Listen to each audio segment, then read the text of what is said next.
Khamenei का अंत या सियासत का नया खेल। तेहरान में ताकत की तख्ता पलट। हवाई हमले में सुप्रीम लीडर ढेर। बेटे मोस्तबा के सिर सजा ताज।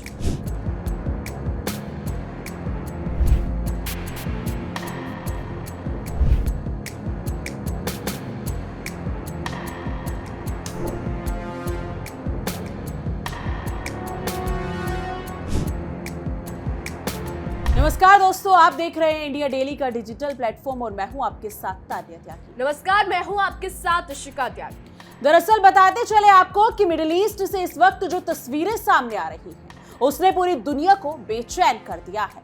खबर है कि ईरान के सर्वोच्च नेता अयातुल्लाह अली खामनेई की हवाई हमले में मौत हो गई है। जी हाँ, ये इस वक्त की सबसे बड़ी खबर है और सरकारी मीडिया के मुताबिक 28 फरवरी को तेहरान में हुए हमले में उनके दफ्तर को निशाना बनाया गया और इसी हमले में 86 साल के खामनेई की जान चली गई, जिस शख्स को दशकों तक ईरान की सत्ता का सबसे मजबूत स्तंभ माना जाता था। उसको अचानक चले जाने से, यानी कि उसके चले जाने से वहां की सियासत की बिसात ही पलट गई है। सरकार का कहना है कि हमला खास तौर पर सरकारी ठिकानों पर किया गया था, लेकिन सवाल यह है कि इतनी कड़ी सुरक्षा के बावजूद ये वार कैसे हो गया। तानिया, इस घटना के बाद ईरान में 40 दिन के राष्ट्रीय शोक का ऐलान किया गया है और 7 दिन की सार्वजनिक छुट्टी घोषित कर दी गई है। देश भर में सुरक्षा बढ़ा दी गई है। बड़े शहरों, सरकारी इमारतों और अहम ठिकानों के बाहर अतिरिक्त सुरक्षा बल तैनात कर दिए गए हैं। माहौल ऐसा है जैसे हर दीवार पर चौकसी की परत चढ़ा दी गई हो। लोग सहमे हुए और सत्ता के गलियारों में गहरी खामोशी पसरी। बिल्कुल, खामनेई की मौत के बाद उनके बेटे मोस्तबा खामनेई को देश का नया सर्वोच्च नेता चुन लिया गया है। यानी कि उनके बेटे का जन्म 1969 में मशहद में हुआ, धार्मिक माहौल में पले बढ़े और ईरान इराक युद्ध के आखिरी दौर में रिवॉल्यूशनरी गार्ड से भी जुड़े रहे। यानी कि लंबे समय से उन्हें अपने पिता का सबसे भरोसेमंद माना जाता था। कहा जाता है कि वो पर्दे के पीछे रहकर कई अहम फैसलों में भूमिका निभाते थे, यानी सामने का और असर ज्यादा। हालांकि उन्होंने कभी कोई बड़ा सरकारी पद नहीं संभाला, लेकिन सत्ता के गलियारों में उनकी पकड़ मजबूत मानी जाती थी। सेना और अर्धसैनिक बलों के साथ साथ उनके अच्छे संबंध बताए जाते हैं। 2009 के विरोध प्रदर्शनों के समय भी उनका नाम चर्चा में आया था। कुछ लोगों का आरोप था कि उन्होंने प्रदर्शन को सख्ती से दबाने में भूमिका निभाई। अब जब वो सर्वोच्च नेता बने हैं तो देश में नई बहस शुरू हो गई है। यानी कि अब सवाल ये उठ रहा है, क्या सत्ता का हस्तांतरण इसी रास्ते से होना चाहिए था? लेकिन फिलहाल सैन्य समर्थन उनके साथ माना जा रहा है। यानी राजनीतिक बहस अपनी जगह है, मगर ताकत का तराजू किस ओर झुका है ये भी सब देख रहे हैं। इस बीच अमेरिका और इजराइल के हमलों ने हालात को और जटिल बना दिया है। रिपोर्ट्स के मुताबिक इन हमलों के बाद वैश्विक तनाव फिर चरम पर पहुंच चुका है। खासकर तेल बाजार में हलचल मच गई। कहा जा रहा है कि अगले सप्ताह क्रूड ऑयल की कीमतों में बड़ा उतार चढ़ाव देखने को मिल सकता है। यानी कि अगर देखा जाए तो होर्मुज स्ट्रेट पर जहाजों की आवाजाही रोक दी गई है। यही वो संकरा रास्ता है जिससे हर दिन दुनिया की करीब 20% तेल सप्लाई गुजरती है। यानी सऊदी अरब, इराक, संयुक्त अरब अमीरात, कुवैत और कतर से निकलने वाला कच्चा तेल इसी रास्ते से एशियाई बाजारों यानी कि चीन, भारत, जापान और दक्षिण कोरिया तक पहुंचता है। अगर ये रुकावट आती है तो असर सिर्फ एक इलाके तक सीमित नहीं रहेगा। हालांकि विश्लेषकों का मानना है कि ईरान के लिए इस रास्ते को पूरी तरह बंद करना फायदेमंद नहीं होगा, क्योंकि इससे उसका खुद का निर्यात भी ठप हो जाएगा और उसके बड़े ग्राहक चीन को नुकसान होगा। यानी मामला ऐसा है कि हर कदम सोच समझकर उठाना होगा, वरना दांव उल्टा भी पड़ सकता है। इस पूरे घटनाक्रम के बीच ईरान के विदेश मंत्री अब्बास अरागची ने अमेरिकी एक चैनल में इंटरव्यू में कहा था कि जहां तक उन्हें जानकारी है, सुप्रीम लीडर और राष्ट्रपति मसूद पेशेंकियन सुरक्षित है। यानी कि कुछ रिपोर्ट्स में यह भी कहा गया है कि सुप्रीम लीडर सूडान चले गए हैं। यानी खबरों का ऐसा दौर चला जिसमें हर बयान नई कहानी कहता है।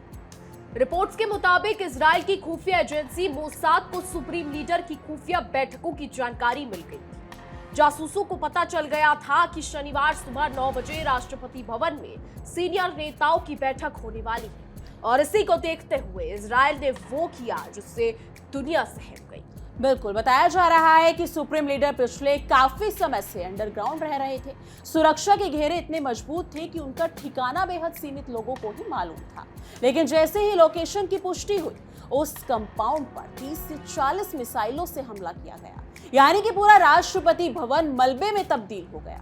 वहीं ब्रिटिश मीडिया ने खुफिया एजेंसियों के हवाले से ये भी दावा कर दिया है कि कम से कम 40 सीनियर नेता और अधिकारी इस हमले में मारे गए थे, जैसा कि हमने आपको पहले बताया था। इनमें रक्षा मंत्री भी शामिल थे, कमांडर मोहम्मद पाकपुर भी शामिल थे, नेशनल सिक्योरिटी काउंसिल के सेक्रेटरी भी शामिल थे, साथ ही सैन्य सचिव मोहम्मद शिराजी के नाम भी शामिल बताए गए। लेकिन अगर ये दावे सही हैं, तो इसे ईरान की सत्ता संरचना पर सीधी चोट माना जाएगा। और माना भी जा रहा है कि झटके में इतने बड़े चेहरों का जाना किसी भी देश के लिए बड़ा झटका होता है। फिलहाल हालात बेहद नाजुक है। नया नेतृत्व, पुराना तनाव, जंग का साया और वैश्विक बाजार की चिंता, सब कुछ एक साथ खड़ा है। आने वाले दिन तय करेंगे कि ये बदलाव ईरान और दुनिया की राजनीति को किस दिशा में ले जाता है। ईरान में इस वक्त अयातुल्ला अली खामनेई के मारे जाने पर खुशी जताई जा रही है। लोग सड़कों पर आकर इस बात की खुशी जता रहे हैं। वहीं दूसरी तरफ कुछ लोग प्रदर्शन कर रहे हैं, कुछ लोग ये नारे लगा रहे हैं, dead to Israel, dead to America. तो वहीं कुछ लोग खामनेई के मारे जाने से काफी खुश हैं। रात में ये खबर आती है कि अयातुल्ला, अगर भारतीय समय के अनुसार देखें तानिया, तो रात में ये खबर आती है कि अयातुल्ला अली खामनेई मारे जा चुके हैं, यानी उनकी हत्या हो गई है, या फिर ये कहे कि मिसाइल हमलों में वो मर चुके हैं। ये कोई आम खबर नहीं है। इस खबर ने पूरे मिडिल ईस्ट में तनाव पैदा कर दिया है। और रिपोर्ट्स ये भी दावा करती है कि IRGC इजराइल और अमेरिका पर अब तक का अपना सबसे घातक हमला करने वाला है। IRGC क्या कुछ करने वाला है? ये वही इस्लामिक रेवोल्यूशनरी गार्ड कॉर्प्स है जो खामनेई के साथ सुरक्षा में थे। खामनेई के मारे जाने के बाद न सिर्फ IRGC के मुंह पर ये करारा तमाचा है, बल्कि ईरान के हर उस लीडर के मुंह पे ये करारा तमाचा है जो खामनेई की सुरक्षा में थे, क्योंकि खामनेई तो मारे जा चुके हैं। लेकिन अब अमेरिका और इजराइल IRGC के साथ क्या करेगा, ये देखना होगा। और सबसे बड़ी बात जो रिपोर्ट सामने आ रही है, जो ये दावा कर रही है कि IRGC अब तक का अपना सबसे घातक वार करने वाला है, वो घातक वार क्या होगा?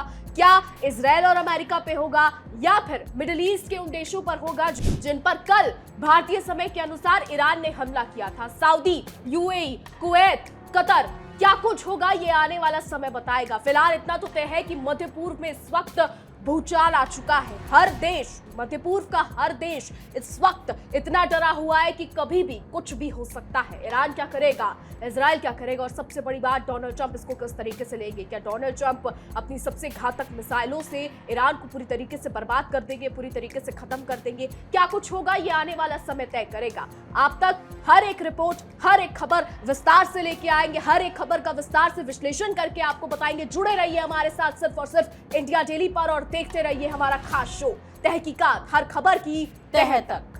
देखिए इंडिया डेली 24/7 अब आपके स्मार्ट टीवी पर। इंडिया डेली मौजूद है सभी डिजिटल प्लेटफॉर्म पर लाइव और लगातार। इंडिया डेली 24/7 हर दिन राष्ट्र को समर्पित।